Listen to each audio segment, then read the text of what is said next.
আসসালামু আলাইকুম, আমি Robi Khan, graphic and UI design mentor. শিখবে সবাই।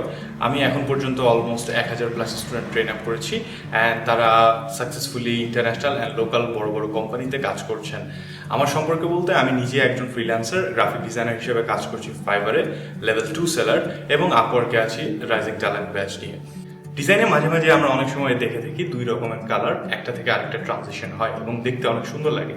সো এই ধরনের কালারকে বলা হয় গ্রেডিয়েন্ট, এবং আমরা এখন শিখবো যে গ্রেডিয়েন্ট টুল ব্যবহার করে সুন্দর করে কালারের ট্রানজিশন করে কিভাবে ডিজাইনে ব্যবহার করা যায়।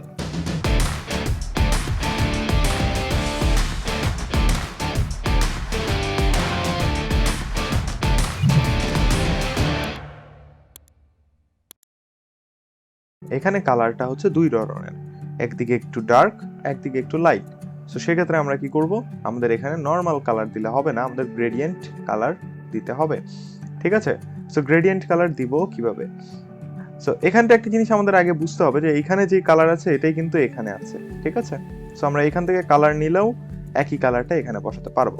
সো সেক্ষেত্রে আমরা পিছনের ব্যাকগ্রাউন্ড শেপটাকে সিলেক্ট করব এবং গ্রেডিয়েন্ট টুল এখানটায় যেটা আছে পলিগনটাকে সিলেক্ট করার পর গ্রেডিয়েন্ট টুলের উপর ডাবল ক্লিক করলে আমাদের সামনে এই যে গ্রেডিয়েন্ট স্লাইডার এটা চলে আসবে।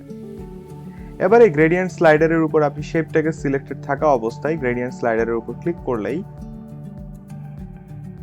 অটোমেটিক্যালি আপনার গ্রেডিয়েন্ট বসে যাবে। কিন্তু এখানে একটি ভুল হয়েছে যে আমরা স্ট্রোকটাকে উপরে রেখেছি। সো আমরা এখানে স্ট্রোক মানে বর্ডার কালার, সো বর্ডার কালারটাকে আমরা নান করে দিব যেন আমাদের বর্ডারে কোনো গ্রেডিয়েন্ট না পড়ে।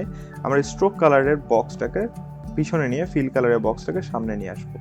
এবার আমরা এখানটায় দেখবেন আমাদের ফিল কালারের বক্সটা উপরে, স্ট্রোক কালারের বক্স নিচে, এটা যেন এভাবেই থাকে, না হলে কিন্তু গ্রেডিয়েন্ট কাজ করবে না।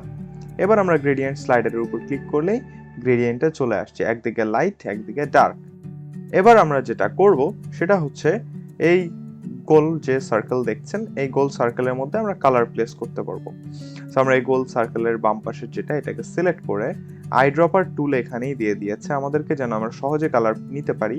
সো এই গোলটাকে সিলেক্ট করে আইড্রপার নিয়ে আমরা একদিকের কালার নিব এরকম লাইট, এবং আরেক দিকের গোল সিলেক্ট করে আইড্রপার টুল অলরেডি সিলেক্ট করা আছে কালার নিব এরকম ডার্ক।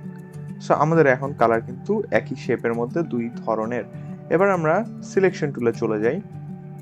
যাওয়ার পরে আমাদের এখানে অ্যাঙ্গেলটা দেখতে হবে, অ্যাঙ্গেলটা এদিকে লাইট এদিকে ডার্ক। সো সেক্ষেত্রে আমাদের এখান থেকে আমরা এই যে শেপ সিলেক্ট করে আমরা এখান থেকে অ্যাঙ্গেল চেঞ্জ করতে পারবো।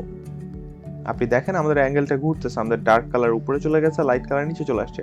তার মানে আমাদের এটাকে মাইনাসের দিকে যেতে হবে, তাহলে আমাদের লাইট কালারটা উপরের দিকে থাকবে এবং ডার্ক কালারটা নিচের দিকে কোনাকুনি থাকবে এইভাবে।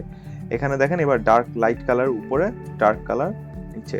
এবার আমাদের ডিজাইনের যে কালারটা পুরোটাই আমাদের যে ডিজাইন দেখে করছি তার মতো হয়ে গিয়েছে। সো আমরা শেপের মধ্যে কালার দিয়েছি গ্রেডিয়েন্ট, এবং আমরা ছবিটাকেও ক্লিপিং মাস্ক করে ফেলেছি। এই ভিডিওতে আমরা শিখলাম কিভাবে আপনারা গ্রেডিয়েন্ট টুল ব্যবহার করবেন। সো গ্রেডিয়েন্ট টুল ব্যবহার করে আমরা অনেক সুন্দর সুন্দর কালারফুল ব্যাকগ্রাউন্ড থেকে শুরু করে শেপ ব্যবহার করতে পারবো, যেটা আমরা পরবর্তী যে কোনো ডিজাইনে ব্যবহার করতে পারবো। সো আশা করি আপনারাও গ্রেডিয়েন্ট টুল ব্যবহার করে অন্যান্য ডিজাইনে ইমপ্লিমেন্ট করবেন।